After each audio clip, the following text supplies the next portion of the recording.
Hey, welcome back to Mrs. B Reads, Home Edition. We're working on I Am Malala, the Young Readers version, Chapter 25, page 138, Problems, Solutions. In those first days of being in the hospital, my mind drifted in and out of a dream world. I thought I had been shot, but I wasn't sure. Were those dreams or memories? I couldn't remember my words either. I wrote to the nurses asking for a wire to clean my teeth. What do you think she was trying to look for? What word? Toothbrush, right? I had a pounding, nonstop headache. I was seeing double. I could hardly hear. I couldn't move my left arm or close my left eye. But for some reason, all I wanted to do was floss my teeth. Your teeth are fine, the doctor said, but your tongue has gone numb. I tried to shake my head. No, I wanted to explain. There was something stuck in my teeth. Oh, maybe she wanted dental floss, not a toothbrush. But shaking my head set off the razor blade pain, so I held still. I couldn't convince them, and they couldn't convince me. Then I saw that my green teddy bear was gone. A white one had taken its place. I felt a special affection for the green teddy bear since he was by my side that first day. He helped me. I took the notebook and wrote, "Where's the green teddy?" No one gave me the answer I wanted. They said it was the same teddy that had been by my side the first day. The lights and walls had given him a green glow, but the teddy was white, they said. He was always white. Meanwhile, the bright lights in my room were excruciating, like hot white daggers to my eyes, especially my poor left eye, which wouldn't close. "Stop lights," I begged in my notebook. The nurses did their best to darken the room, but as soon as I got some relief from the pain, my thoughts circled back to my father. My father, I wrote again in my notebook. When you can't move, you can't hear, and you can't see properly, your mind spins and spins. And my mind kept going back to the same question. Where was my father?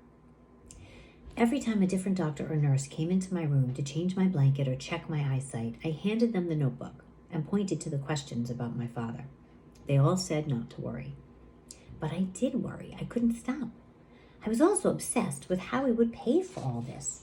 Whenever I saw the doctors and nurses talking to each other, I thought for sure that they were saying, "Malala doesn't have any money. Malala can't pay for her treatment." There was one doctor who always looked sad, so I wrote him a note. "Why are you sad?" I asked. I thought it was because he knew I couldn't pay, but he replied, "I'm not sad." "Who will pay?" I wrote. "We don't have any money." "Don't worry, your government will pay," he said. After that, he always smiled when he saw me. Then a new worry seized me. Did my parents know where I was? Maybe they were wandering the streets and alleys of Mingora looking for me. But I am a hopeful person, and therefore when I see problems, I will always think about solutions. So I thought I would go to the hospital's reception desk and ask for a phone so I could call my parents. But then I realized I didn't have the money to pay for such an expensive call. I didn't even know how to dial Pakistan from here. Then I thought, I need to go out and start working to earn money so I can buy a phone and call my family so we can all be together again. Can you imagine? She's lying in a hospital bed. She's thinking about going out and getting a job. Dr. Fiona came into my room and handed me a newspaper clipping. It was a picture of my father standing next to the Pakistan Army's chief of staff. My father was alive, and in the background of the photo was a towel. I smiled. Something bad had happened to me. But I was alive, and now I knew my father was alive. That was a reason to be thankful. Then I noticed a figure in a shawl sitting in the back of the photo near my brother. I could just make out her feet. Those were my mother's feet. "That's my mother," I wrote to Dr. Fiona. That night I slept a bit better. It was a sleep full of strange dreams. Dreams of being on a bed surrounded by lots of people. Dreams of being shot. Dreams of a bomb exploding. I would wake up and look around for the green teddy, but always it was just the white one. Now that I knew my family was safe, I spent all my time worrying about how we would pay for my treatment. Obviously, my father was at home because he was selling our few possessions to pay for all this. Our house was rented, the school building was too. Even if he sold everything we owned, it would never be enough. Was he borrowing money? Was he calling on his friends to ask for a loan? Later that day, the man who had spoken to me in Urdu, Dr. Javeed Kayani, came in with his cell phone. "We're going to call your parents," he said matter-of-factly. I couldn't believe it. "You won't cry," he said firmly. "You won't weep. You will be strong. We don't want your family to worry." I nodded. I hadn't cried once since I'd arrived.